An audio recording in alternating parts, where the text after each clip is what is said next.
नमः शिवाय। मैं हूं एस्ट्रोलॉजर के एम सिन्हा और मैं अपने इस यूट्यूब चैनल पर आप सभी का हार्दिक स्वागत करता हूं।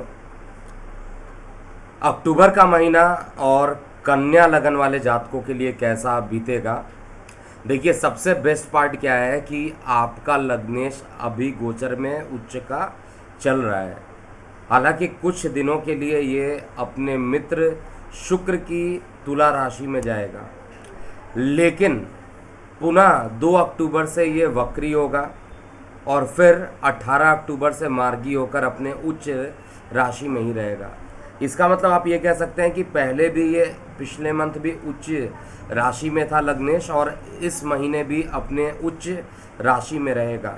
जब किसी भी कुंडली में लग्नेश उच्च राशि में पहुंचता है तो निश्चित रूप से वो महीना अच्छा जाता है। ऐसा गोचर में मैंने देखा हुआ है। तो बात करते हैं कि कैसा बीतेगा आपका, अर्थात कन्या लगन वाले जातकों का ये अक्टूबर 2021 का महीना। पुराने व्यूवर्स को तो पता होगा कि मैं 2 चार्ट बनाता हूँ। एक चार्ट लेफ्ट हैंड साइड में है जो कि महीने का पहला दिन है, और दूसरा चार्ट महीने का आखिरी दिन है। और जिन जिन ग्रहों का राशि परिवर्तन या वक्री से मार्गी, मार्गी से वक्री, उनको हाईलाइट कर दिया गया है। यहाँ पर आपको शनि हाईलाइट नहीं किया गया है किसी सिस्टम एरर के कारण से, और बाकी जो ग्रह राशि परिवर्तन करेंगे उनके डेट भी नीचे लिखे हुए हैं। जो इनका बेसिक ट्रांजिशन होगा, 2 अक्टूबर को बुध कन्या में जाएंगे, शुक्र 2 अक्टूबर को वृश्चिक में प्रवेश करेंगे। 11 अक्टूबर एक महत्वपूर्ण दिन होगा, 11 अक्टूबर, जहाँ पर शनि देव अपने मार्गी गति में जाएंगे। काफ़ी दिनों से वक्र गति में चल रहे थे और काफ़ी परेशानी हो रही थी।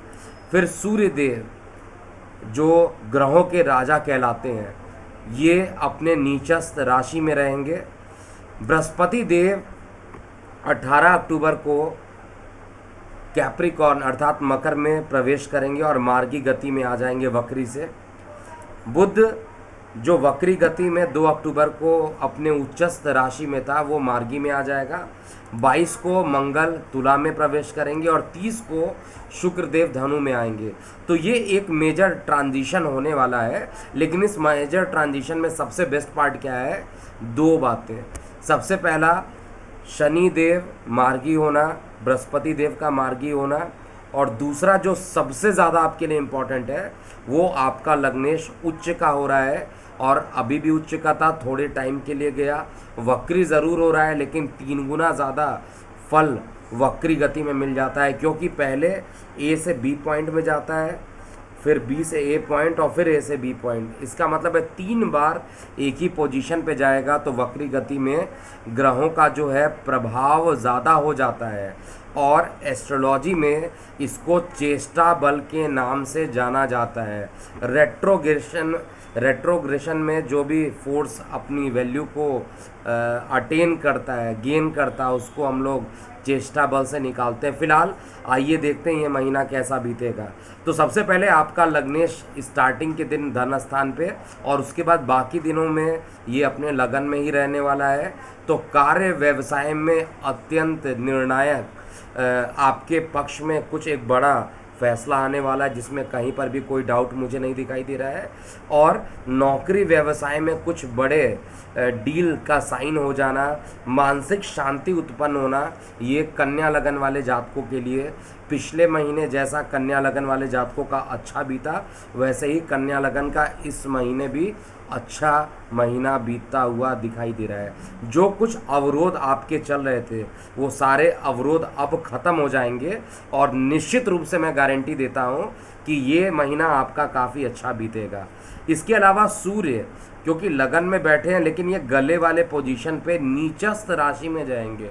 हालांकि कारक उच्च का है, और जहाँ पर सूर्य ग्रह जा रहे हैं वहाँ पर मेजर तो इन्फेक्शन नहीं, लेकिन गले में कुछ इन्फेक्शन हो सकता है। और अकस्मात जिनको किडनी या लीवर से परेशानी है, जिनके गॉल ब्लैडर में स्टोन की समस्या है, सूर्यदेव इस पोजीशन पर आकर गले में भी परेशानी करना और गॉल ब्लैडर में भी परेशानी ये करेंगे। तो स्वास्थ्य के पॉइंट ऑफ व्यू से देखा जाए तो उदर संबंधित पीड़ाएं एक के बाद एक होने वाली है। स्वास्थ्य के पॉइंट ऑफ व्यू से सचेत रहने का ये महीना है कन्या लगन वाले जातकों के लिए। शुक्र की गति जो है महीने के दूसरे दिन ही लगभग पूरे महीने आपके केतु के साथ शुक्र की युति होगी और ये थर्ड हाउस में होगी, तो पराक्रम आपका निश्चित रूप से बढ़ेगा, लेकिन धन में कुछ ना कुछ कमी महसूस करेंगे स्टार्टिंग के कुछ दिन। उसके बाद धन में यानी फाइनेंस के क्षेत्र में आपकी अधिकता बढ़ेगी, फाइनेंस से भी बहुत ज़्यादा प्रॉब्लम नहीं होगा। स्टार्टिंग का जो एक हफ्ता होगा उसमें फाइनेंस में उतार चढ़ाव देखने को मिलेगा। एक तो पृथककारी ग्रह सूर्य का द्वितीय भाव में प्रवेश करना, और दूसरा द्वितीय घर का जो मालिक है वो केतु के साथ अलगाव की स्थिति में बैठा हुआ है, यानी ये दोनों ही निगेटिव है। लेकिन सबसे बेस्ट पार्ट क्या है कि आपका जो लग्नेश है वो उच्च का होकर लगन में बैठा है, ये हर प्रकार के नकारात्मकता को ख़त्म कर देगा, ऐसा मैं गोचर में चेक कर पा रहा हूँ। बृहस्पति देव और शनि देव का गोचर में आना कार्य व्यवसाय में कुछ राजनीतिक हलचल उत्पन्न कर सकता है। हालांकि लग्नेश जब तक उच्च का है तब तक ये हलचल केवल हलचल मात्र की हो सकती है, लेकिन ये पूर्ण रूप से परेशानी नहीं करने वाला है ये कन्या लगन वाले जातकों के लिए, और ओवरऑल एक अच्छा परिणाम गोचर में दिखाई देगा। अब हम 1 to 1 बात करते हैं कि इस पूरे प्रभाव में मंगल की क्या भूमिका रहेगी। तो मंगल देखिए आपके पराक्रम का मालिक है, धन में जा रहा है, अकस्मात दुर्घटना कराने का पूर्ण योग बना रहा है।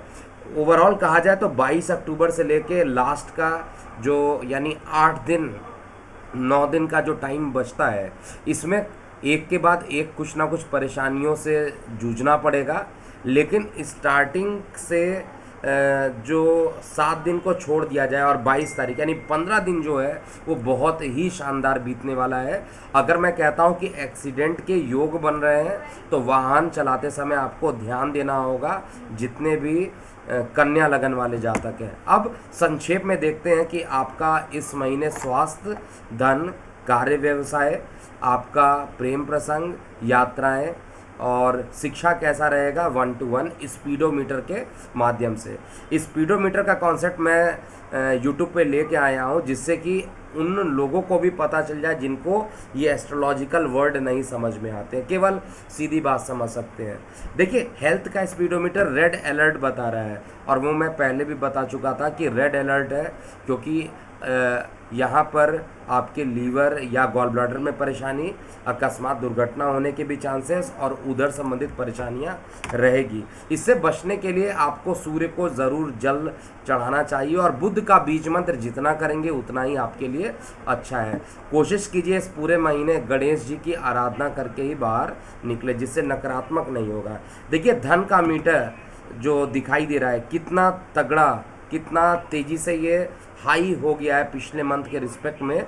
यहाँ पर धन की जो स्थिति रहेगी निश्चित रूप से आपकी बढ़ेगी, और धन फाइनेंस से रिलेटेड जो चीज़ें हैं वो आपके लिए बहुत ही पॉजिटिव होगा। जैसे मैंने आपको बताया था ठीक उसी तरीके से धन की स्थिति भी स्पीडोमीटर में निकल के आ रही है।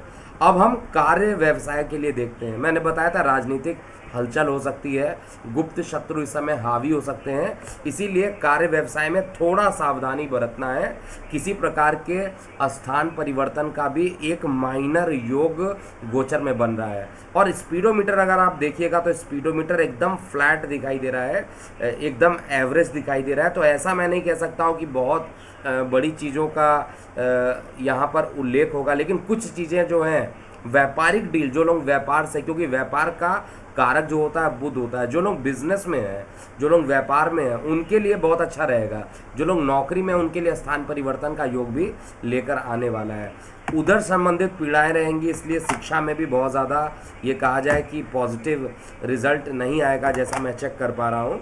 तो शिक्षा का जो स्पीडोमीटर दिखाई दे रहा है वो भी रेड अलर्ट बता रहा है। शिक्षा में इस समय आपका मन थोड़ा भ्रमित हो सकता है, लेकिन अगर आप कर्म पर विश्वास रखते हैं, अगर आप अपने मेहनत पर विश्वास रखते हैं, तो निश्चित रूप से इस कठिन परिस्थिति में भी आप पढ़ाई में अच्छा नंबर आप लेके आ सकते हैं। और इसके लिए शनि देव की आपको आराधना करना चाहिए, और शनिवार को पीपल के पेड़ के नीचे आपको दीपक ज़रूर चढ़ाना चाहिए, जिससे कि नकारात्मक प्रभाव खत्म हो जाए।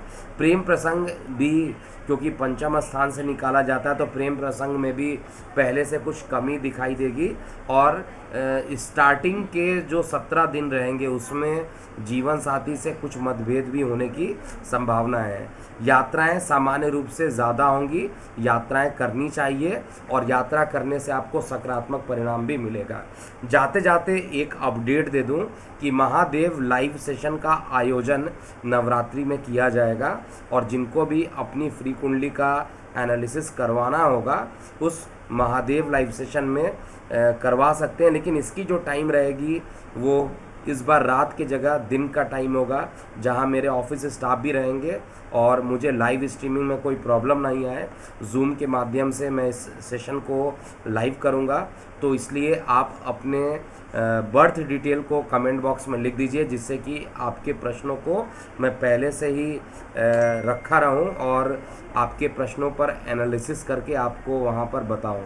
अभी के लिए इतना ही। ये महीना आपका अच्छा बीते, ऐसी भगवान से प्रार्थना करता हूँ। मैं हूँ एस्ट्रोलॉजर के एम सिन्हा। ओम नमः शिवाय।